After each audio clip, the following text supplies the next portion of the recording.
This devlog features actual new recordings from the project, because I got smart, and knowing that I never remember to record footage ahead of time, I set up a script which does so automatically whenever I start playtesting.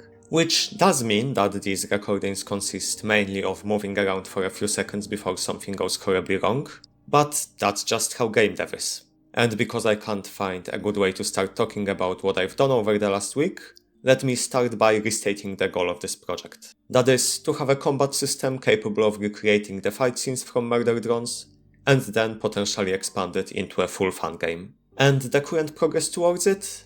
Well, I was going to joke about it being lacking, but it's honestly not that bad considering how much time I had to work. I implemented the items, with the ability to pick up and drop them, and the ability to attach basic attacks to them, as I described in the last devlog. What is still missing though, is all the ways in which weapon parameters will interact with the combat system. That is, changing the speed, damage and effects of attacks linked to specific characters' training. I would have been able to fully finish that item system, but instead I got started on something else. Something I wasn't sure if I wanted to include, as it was going to require a notable rework of most of the things I've implemented up to this point. But I knew that I had to make the decision now, because the longer I waited, the more things I would need to convert afterwards. So I eventually decided to do it. And what am I talking about? Well, this. Bringing the combat system into the third dimension. Because the fight choreography in Murder Drones does feature verticality at times.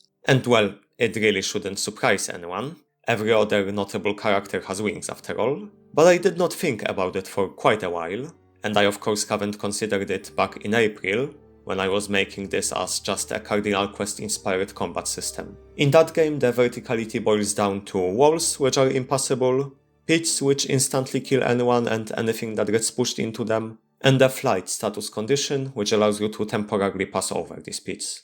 If I want proper 3D, well, a lot will have to be done. I started with the camera, as it would definitely be the easiest part, though you can probably tell that 3D cameras are not something I have much experience with. What I'm trying to achieve here is smooth transitions between 2D and 3D view, plus an ability to rotate the camera while in 3D. It would also be nice if the camera automatically adjusted itself to make sure your character is always visible, as currently you can end up hidden behind a wall. Either that or hide from view the objects between you and the camera. And of course, the sprites of units will have to rotate to always face the camera.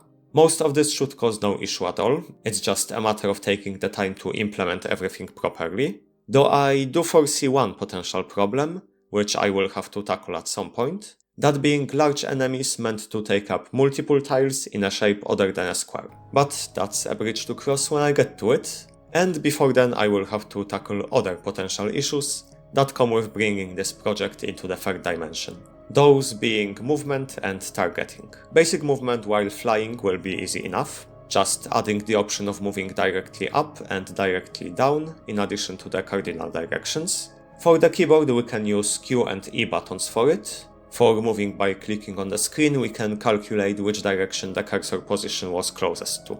But movement on the ground will require some consideration. I will need a way for units to jump across gaps, as well as climb up and down on the level's geometry. And while that sounds like a bit of a headache, it's nowhere near as bad as targeting in 3D space. Say you're fighting in the air, and you have the ability to swoop to another position in range. That means you have to be able to select a specific position in an open 3D space with no objects to anchor your selection to, which is typically the case in games with a 3D environment. Abilities where you target an enemy will be much easier to implement in comparison, but they definitely won't be the only ones to exist. And yeah, the environment itself will now have to be 3D as well, and I'm sure that will come with its own issues. But at least I don't have to deal with all this at once. I need to finish the 3D camera and adjust the current systems so that when I add new ones made with 3D in mind there are no conflicts, but I don't have to actually change these systems themselves until I get to recreating a fight scene that requires verticality, which the Uzi vs V fight from Cabin Fever does not. What it will require is systems for dismemberment. To that end, I did implement the precise selection wheel this week, For now, it only works for selecting one out of multiple items when picking them up, but it can be easily adjusted for the targeting of specific limbs or weapon switching for murder drone arms.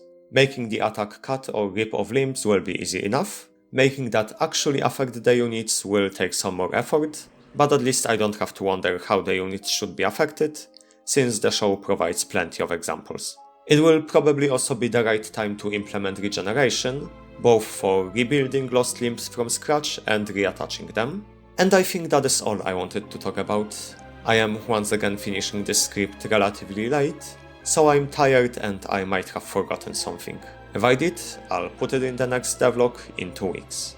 And hopefully by then, I'll be able to show fully implemented items, working 3D, at least the basics of it, and the start of the dismemberment system, so that maybe in a month or so I'll actually be able to recreate the first fight scene. Until then, farewell.